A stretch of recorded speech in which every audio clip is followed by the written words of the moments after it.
सर्वांना कसे आहात सर्वजण? झालं जेवण? माझं पण झालं. आज बघा किती कडक ऊन पडलेले.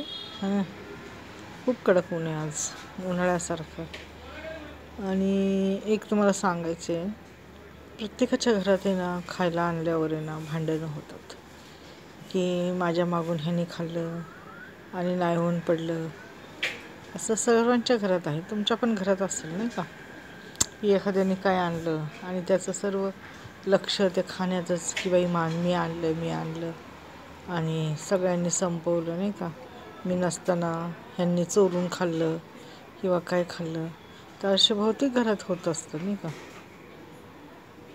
हा माझा अनुभव आहे आणि मी तर नाही लक्ष देत. काय करायचं आपल्याला, आपला थोडी पैसा आहे. ज्याचा पैसा आहे ते आणेल, खाईल, पिईल, कुठं जाईल, हॉटेलमध्ये जाईल, नाही तर दुनियादारी करेल. आपल्याला काय करायचं? आपल्याकडे नाही पैसा तर आपण आपल्या घरात बसतो, है की नाही.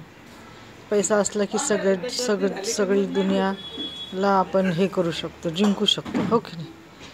तर एकदा काय झालं, असंच मी ना करी केली होती, मटणची करी केली होती आणि भात केला होता, चपात्या केल्या होत्या आणि हे होतं बघा, एप्रिल महिना होता, एप्रिलची 7 तारीख होती, मला अजून आठवतं.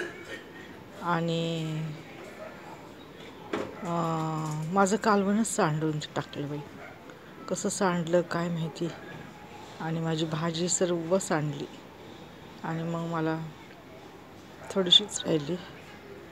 तर असं असतं बघा, अचानकच घरामध्ये काहीतरी होतं आणि चांगल्या गोष्टीचा नाश होतो, हो की नाही.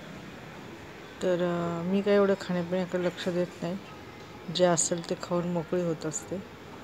असं नाही की मला हेच पाहिजे, तेच पाहिजे, हॉटेलमध्येच पाहिजे. आता कितीतरी दिवस झाले, वर्ष झाले मी हॉटेलमध्ये जात नाही, हो की नाही.